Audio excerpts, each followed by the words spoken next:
మన ప్రభువును రక్షకుడైన యేసుక్రీస్తు నామంలో ఈ వీడియోను వీక్షిస్తున్న మీ అందరికీ ప్రైజ్ ద లార్డ్. ఈరోజు మనము లెంటులో 27వ రోజుకి చేరుకున్నాం. ఈరోజు మన యొక్క ధ్యానాంశము 51వ కీర్తన మొత్తాన్ని మనం గమనించినట్లయితే అందులో మొత్తంలో సారాంశం ఒకటి ఉంటుంది. ఏంటి అంటే, దావీదు దేవుని ఎదుట పాపం చేశాడు. ఆ పాపాన్ని దేవుని దగ్గర ఏ విధంగా ఒప్పుకునేటప్పుడు ఎలాంటి మాటలు, ఎలాంటి పదజాలాలు, ఎలాగా దేవుణ్ణి ఆశ్రయించాడో మనము చూడవచ్చు. ఏ విధంగా ప్రార్థన చేశాడు అంటే, దావీదు భక్తునికి దేవుని దగ్గరికి వచ్చినప్పుడు తన పాపము తన కళ్ళ ఎదుట కనపడుతూ ఉందంట. అంటే తను ఏ పాపం చేశాడో ఆ పాపాన్ని తన కళ్ళ ఎదుట కనపడుతూ ఉంది దేవుని దగ్గరికి వచ్చినప్పుడు. కాబట్టి దాన్ని విడిచిపెట్టడానికి, దాని నుంచి ఆయన బయటపడడానికి దేవుణ్ణి ఆశ్రయించడము, అంతేకాదు ఈ పాపం వల్ల నాలో నుంచి పరిశుద్ధాత్మ దేవుడు బయటికి పోకుండా నన్ను దీవించు, నన్ను ఆయన నుంచి దూరపరచాకు అని చెప్పి ఎంతగానో తన హృదయాన్ని ఎంతగా తగ్గించుకున్నాడంటే, విరిగి నలిగిన హృదయంగా తగ్గించుకొని దేవుని దగ్గర ప్రార్థించినట్లుగా మనము 51వ కీర్తనలో స్పష్టంగా చూడవచ్చు. ఈ యొక్క లెంట్ డేస్లో మనము ఆ విధంగానే ఉండాలి.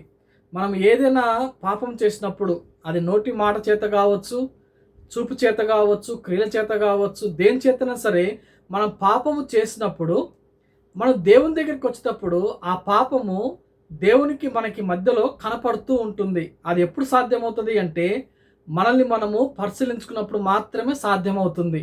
అలా కాకుండా నేను మంచివానిలే, నాలో ఎటువంటి పాపం లేదు అని అనుకొని ముందుకు సాగిపోతూ ఉంటే, దీన్ని లేకపోతే పరిశుద్ధాత్మ దేవుడు మనం కలిగిస్తున్న ఈ యొక్క పరిస్థితి మనకి అర్థం కాదు. మన పాపముల గురించి మనకి ఏమీ అర్థం కాదు. అయితే ఎప్పుడైతే మన హృదయము విరిగి నలుగుతుందో, అప్పుడు పశ్చాత్తాప హృదయంతో మన హృదయంలో మనం చేసిన ప్రతి పాపము దేవునికి మనకు అడ్డుబండలాగా కనపడుతూ ఉంటుంది.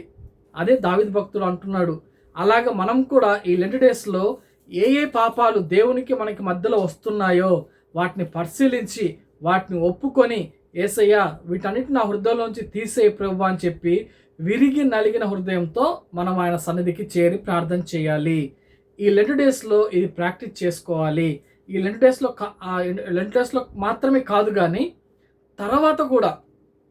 తర్వాత రోజుల్లో కూడా, క్రిస్టమస్ రోజుల్లో కావచ్చు, లేకపోతే మధ్య రోజుల్లో కావచ్చు, ఎప్పుడైనా సరే ఏదైనా ఒక పాపం మన మధ్యలోకి వచ్చినప్పుడు దేవుని దగ్గరికి మనం వచ్చేటప్పుడు అది అడ్డుబండగా కనపడుతూ ఉంటుంది. దాన్ని మనము విడిచిపెట్టడానికి, దాన్ని ఒప్పుకోవడానికి మనము ఎంతగానో దేవుణ్ణి ఆశ్రయించాలి.